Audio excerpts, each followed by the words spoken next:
I want to ride up a little higher on his hips. If I'm all the way down, I have no like pull. So if I come up and I get his arms off of me, and I could always use my knees to pull him forward. The guard isn't just to close and hang out. Like we're always moving him and making him overcommit in position. All right. So from here, I'm going to grab his wrist, same side. Grab his wrist. I'm going to come underneath and I'm going to pull the arm across. And when I do that, I yank him forward with my legs. This way. All right? When I do that, the outside arm is going to grab. Here. I could open for a second to make adjustments. All right? From here now, as long as my body is blocking his tricep, all right, he's going to have a hard time squaring back up to me. Like really try. Right? He's always offline. Again, I'm not grabbing the gi. I think the gi grips fail you most of the time. There's a nice handle here, right in his lat and his armpit. It'll always be there, all right? But I'm holding his arm this way, all right? So the first thing we could do is go right to the back, all right? From here, I'm gonna kick my leg to get up to my elbow. See how like pendulums my body up. And the whole time, stay close. Right? I don't want to do that and start backing up. If he does get the underhook, he's going to drive me right back. Right? He's not going to let that happen again. All right, so from here, we'll go under, grab him, and then from here you can hold, if you need to hold him for a moment. All right? And then I start kicking to come up. And as I'm kicking and coming up, you see I'm shrimping behind him. That's a really important point. All right? I don't want to shrimp away because it's going to make that space, right? I'm shrimping behind him. As I do that, my hook goes right in the middle of his leg. And I see the placement of the leg here, right? And then from here, I'm just going to come up, put in my second hook, and get my seatbelt, right? It's really important when I do that to hang back on the seatbelt. My shoulders should be aligned, shoulder to shoulder. If I get the seatbelt and do this, right, he's gonna start shaking me off. Okay? So one more time.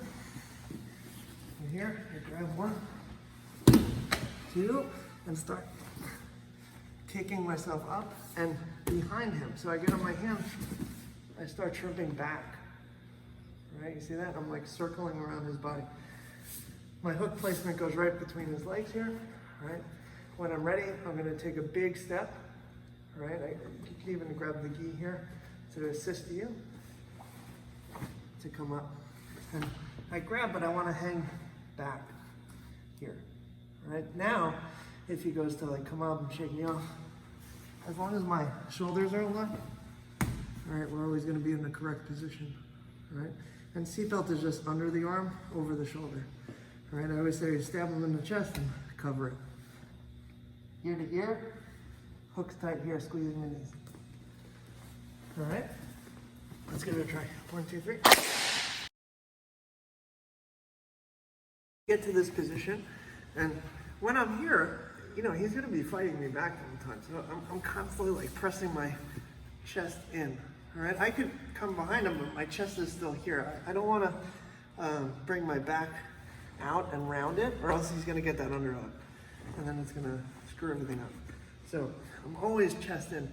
I want to get so far behind him though that when I go for the back, I'm almost like I'm stepping forward, like I'm gonna take like a track start. I want to take a big step forward, not sideways. I feel like if you're stepping sideways, you're gonna fall to one side or the other. If I step forward, the hook slips in easier, all right? And when I do that, the pressure of me grabbing onto him when I take that step, when I push my hips into him, it starts collapsing his frame. So as I take the big step, here I start pressing my hips forward. Right? My shoulders are still aligned, but I'm pressing my hips in. Right? When I do that, it's going to break down his turtle guard or referee position. It's like too much weight, and you have to make a decision. Usually that decision is going to be to fall to the side because he doesn't want to get pinned. If I pin him down underneath me, that's like one of the worst positions I could think of. It's just crushing. Even if you get out of that, it's such an energy drain that they'll usually take you on a second round of that volley, all right? So from here, all right, take a big step forward and then grab and then start bringing your hips in, all right? If he accepts this position here, like it's crushing. So they usually opt to go to the side, which is completely fine because then we're just gonna look for the choke right away, all right? And you always wanna try to find those little moments of like the reprieve, that relief breath, like, that's when I attack, all right? So it's just a moment, but if you could find that moment, you'll get easier submission setups. So believe in that pressure, right? As he's falling to the side, that's the like release, like, you know? As soon as you feel that, like, you should be sending the choke through, at least make an attempt there. Usually the percentages are pretty high, all right? So let's try a few more. 1, 2, 3.